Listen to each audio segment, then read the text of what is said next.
그 2016년도에 인천지방검찰청에 편지 한 통이 도착을 해요.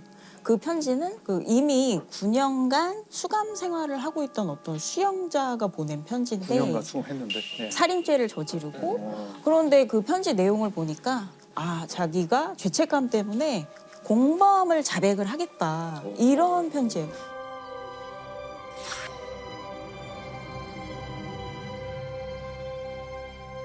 그래서 이 사람이 무슨 죄를 저질렀는지 보니까 2007년에 인천에서 호프집을 운영하던 그 주인분을 이제 살해하고 그 돈과 신용카드를 강취한.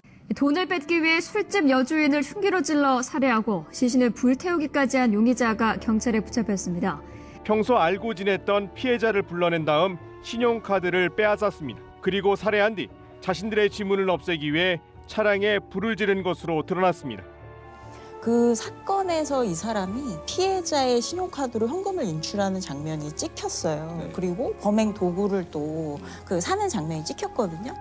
그러니까 그런 증거들을 들이미니까 이제 이 사람이 본인의 단독 범행이다라고 얘기를 했었던 거예요. 그 당시에는. 근데 사실은 공범이 따로 있고 본인이 그동안 공범을 숨겨주고 있었던 이유는 나를 옥바라지를 해주겠다고 약속을 해서 실제로 2년 동안 영치금을 200만 원을 실제로 넣어줬었더라고요. 그래서 사실은 자기는 어차피 증거도 나왔으니까 그걸 뒤집어 쓰고 가기로 했는데 그 옥바라지를 몇 년 하다가 이제 또 그만뒀던 거죠. 그래서 여러 가지 뭐 배신감과 죄책감 뭐 이런 것 때문에 이제 그 자백을 한 거예요. 옥중 자백을. 그래서 이제 상대방 전모 씨가 사실 그 재판을 받고 그 해에 무기징역을 받았어요. 직접 가해자는 누구였나요? 그게 굉장히 중요한 포인트인데 그러니까 이거를 지시한 사람이 누구냐를 보면 사실 전 씨일 가능성이 높은 거죠. 뭐냐면 그 CCTV가 찍힌 건 다 우 씨인데 피해자는 애초에 전 씨의 지인이어서 전 씨가 사실 범행을 계획했던 거고 피해자를 찌른 사람은 우 씨인데 그 찌르도록 살해 지시를 한 사람이 이제 전 씨였던 거예요.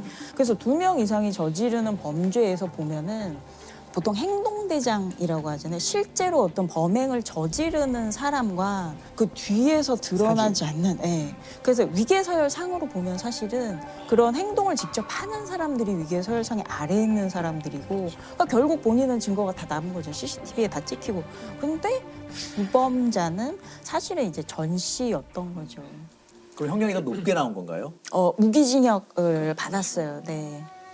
보스가 더 많은 책임을 져야 될 것 같은데 실제로는 형량은 항상 실행한 사람이 더 많이 처벌받아요. 그러니까 이게 청소년 범죄, 그러니까 학교 폭력에서 굉장히 무서운 게 이런 걸 이용해요. 무슨 말이냐면 그렇죠. 일진들, 그러니까 본인들이 나서지 않고 자기 아래의 애들한테 이제 시키는 거죠. 그래서 나중에 드러나는 거는 그렇죠. 실제 그 수뇌부는 그렇죠, 드러나지 않고 직접 행동을 한 애들만. 그 사람으로 하여금 때리게 하잖아요. 실제로 얘를 때려라고 지시하는 게 아니라 교묘하게 나는 오늘 몸이 불편한데 이 상황이 불편한데 그러면 알아서 때리게 함으로써 나중에 책임을 지지 않는.